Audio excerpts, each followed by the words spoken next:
पाकिस्तान के अवाम के अगेंस्ट में हमारा कुछ कहना नहीं है कि पाकिस्तान का अवाम जो है वो युद्ध नहीं चाहते हैं, अच्छे लोग हैं सब। लेकिन अगर ऐसी बातें करते रहेंगे तो फिर खोपड़ी सनक गई तो फिर दूसरा हो जाएगा ना। फिर एक ब्रह्मस चला तो दूसरा ब्रह्मस चलेगा। और अगर कुछ नहीं हुआ तो हमने कहने सोचा एक डैम बनाएंगे और 140 करोड़ आदमी उधर पेशाब करेगा, फिर डैम खोल देगा, कोई गोली नहीं चलेगी, सुनामी आ जाएगा। न्यूक्लियर हमले का भी थ्रेट कर रहे हैं। मैं बोल रहा हूँ सुनामी आ जाएगा। चलो थैंक यू सर, इसके लिए माफी चाहता हूँ मैं पाकिस्तान के अवाम के साथ, उनके साथ हमारा कोई लेना देना नहीं। लेकिन ये बात सिर्फ मैंने उनके लिए कहा। हिंदुस्तान होशियार हो जाए, इस तरीके की हरकतें नहीं, पाकिस्तान जो पहले वो बालिग हो जाए, पहले वो बालिग तो हो जाए, इस लायक तो हो जाए कि वो कुछ बोल सके, उसे समझ आए कुछ।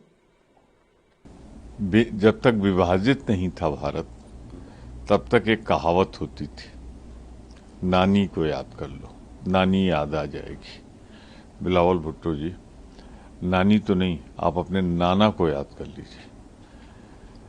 1000 साल तक जंग लड़ने की बात करते हुए थे, रो दिए थे संयुक्त राष्ट्र में।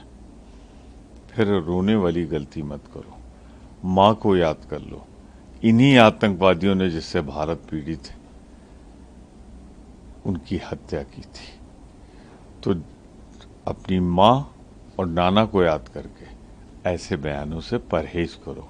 हमें भारत की सेना पर गर्व है, तुम पर बहुत भारी पड़ेगी।